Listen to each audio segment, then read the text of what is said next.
Look at your hand right now. Notice it. The skin, the knuckles, the way the light hits it. You're seeing it perfectly clearly. Or so you think. Here's what nobody tells you. You are not seeing your hand.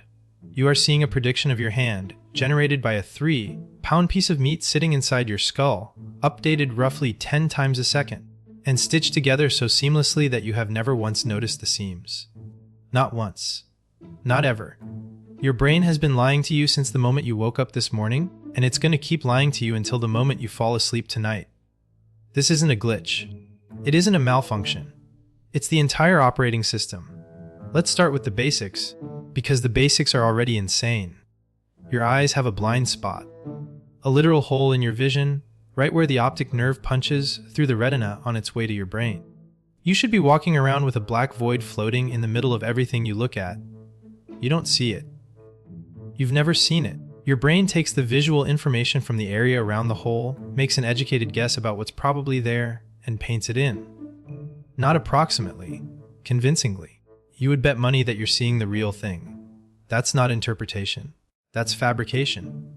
And it's happening right now as you read this.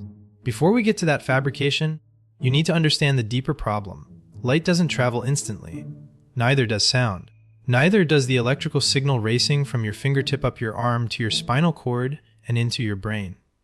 Every single sense you own runs on a delay. Vision takes around 13 milliseconds just to register, and that's before any actual processing happens. Touch from your foot takes longer to arrive than touch from your face, simply because of the distance the signal has to travel. If your brain played everything back exactly as it arrived, your world would be a chaotic mess. Your hand would seem to move before you decided to move it. Sound would lag behind the mouth that made it. So your brain does something audacious. It doesn't show you the past. It shows you a prediction of the present, calculated from the past, timed to arrive exactly when you need it. David Eagleman, a neuroscientist who has spent much of his career studying time perception, calls this the know.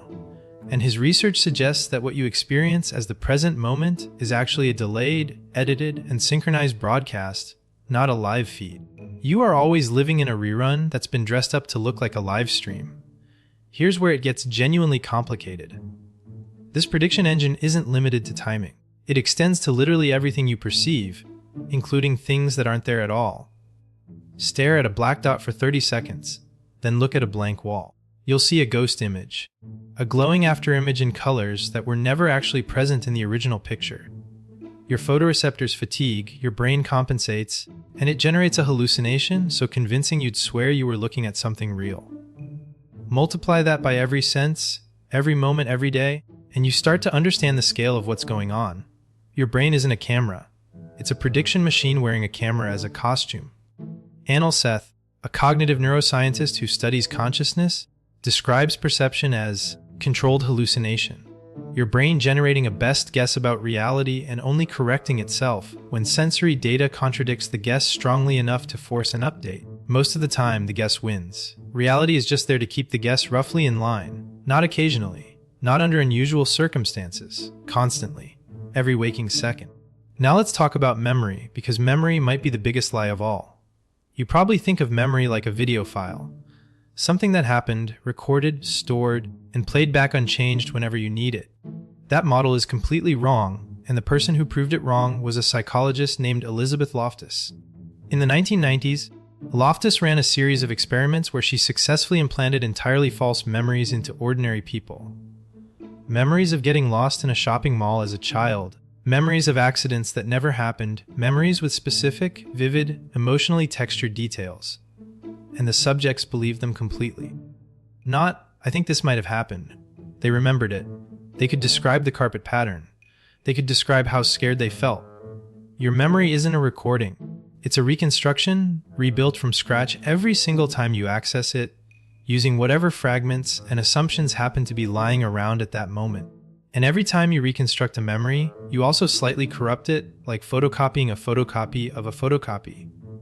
The version you remember today is not the version you experienced.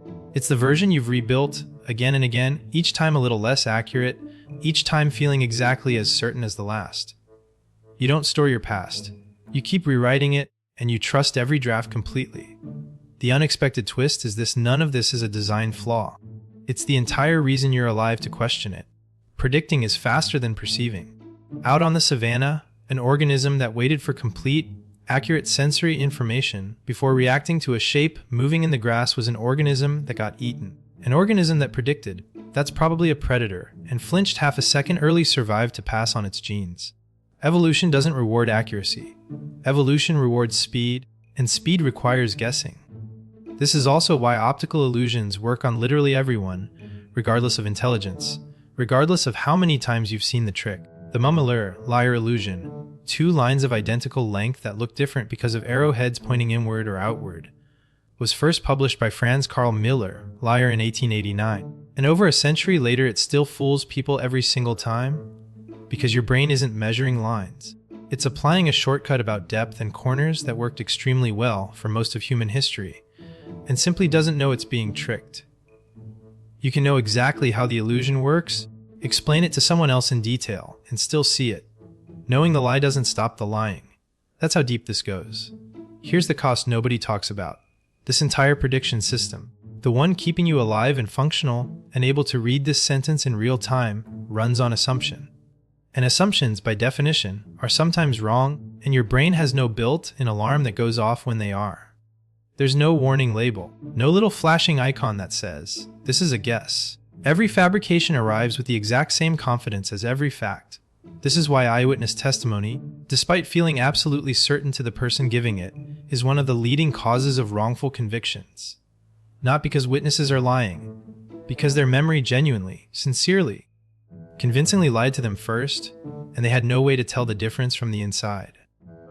This is why two people can watch the exact same argument and walk away with completely different, equally confident accounts of who said what. Both of them are telling the truth as their brain reconstructed it. Neither of them has access to what actually happened. Nobody does, not even you, about your own life. So here's the modern mirror, the part that brings this all the way back to your hand. Look at it again. You're not seeing your hand. You're seeing a 13 millisecond old prediction smoothed over a blind spot your brain quietly papered over without asking permission, compared against a lifetime of guesses about what hands generally look like, and delivered to your conscious awareness as if it were simply, obviously, the truth. Every memory you have of every hand you've ever held has been quietly rewritten every time you thought about it. And you've never noticed any of it because the entire system was built by hundreds of thousands of years of selection pressure to be invisible. Your brain isn't lying to you because something went wrong. It's lying to you because, for nearly the entire stretch of human existence, the lie was the only thing fast enough to keep you alive. But the hand isn't even where this story ends. It barely scratches the surface of how deep the fabrication goes because your brain doesn't just predict what's in front of you. It predicts who you are. Think about the last time you made a decision, picked a restaurant, chose a job, decided in a split second to say yes instead of no. It felt deliberate. It felt like you, sitting in some quiet control room behind your eyes, weighing the options and issuing a verdict. That feeling is one of the most convincing lies your brain tells, and a neuroscientist named Benjamin Libet spent years proving it. In the 1980s, Libet wired people up to EEG machines and asked them to flick their wrist whenever they felt like it, while marking the exact moment they became consciously aware of the urge to move. What he found was strange enough to unsettle an entire field. The brain activity associated with initiating the movement, what's called the readiness potential, began building up to half a second before the subject reported any conscious awareness of deciding to act. Your brain was already in motion before you showed up to take credit, not random noise, not a fluke, a consistent, measurable pattern replicated again and again in the decades since. The conscious decision you experience as the cause of your action may, in many cases, simply be the story your brain tells you afterward to explain something it already started doing. This is the same trick the blind spot pulls, just dressed up in a tuxedo. Fill the gap. Make it seamless. Hand the finished narrative to consciousness and let it believe it was in the room when the decision was made. Before we get to why this matters, consider one more piece of evidence, because this one comes from people whose brains were literally cut in half.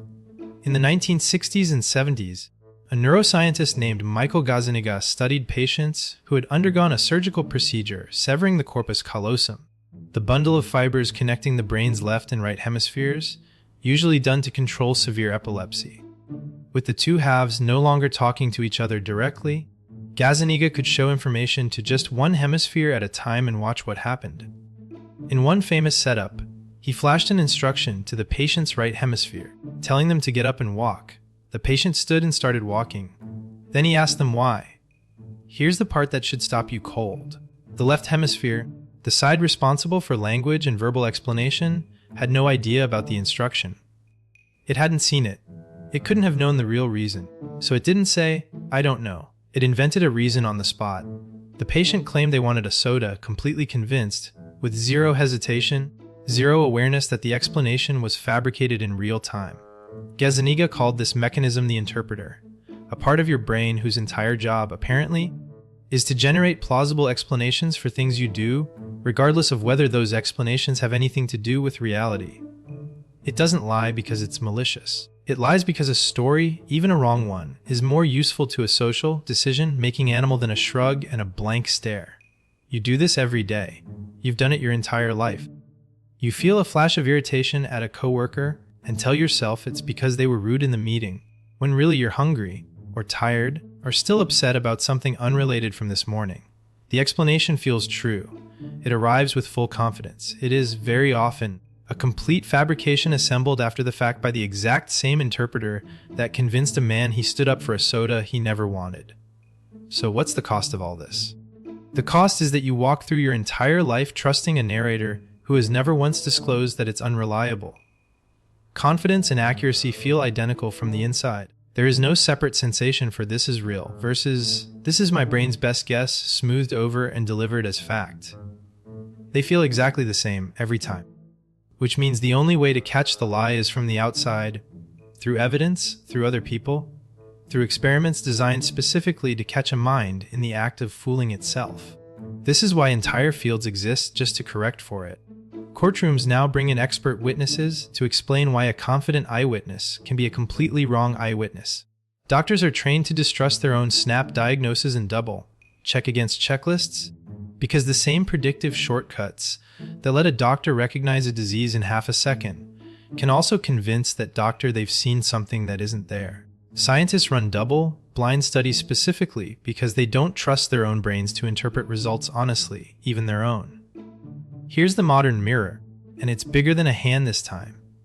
Every memory you're fond of, every decision you're proud of making, every reason you've ever given yourself for why you feel the way you feel. All of it passed through the same machinery that papers over a blind spot, smooths a 13-millisecond delay into a seamless now, and invents a reason for standing up that has nothing to do with why you actually stood up. You are not a camera recording your life. You are not even the narrator you think you are.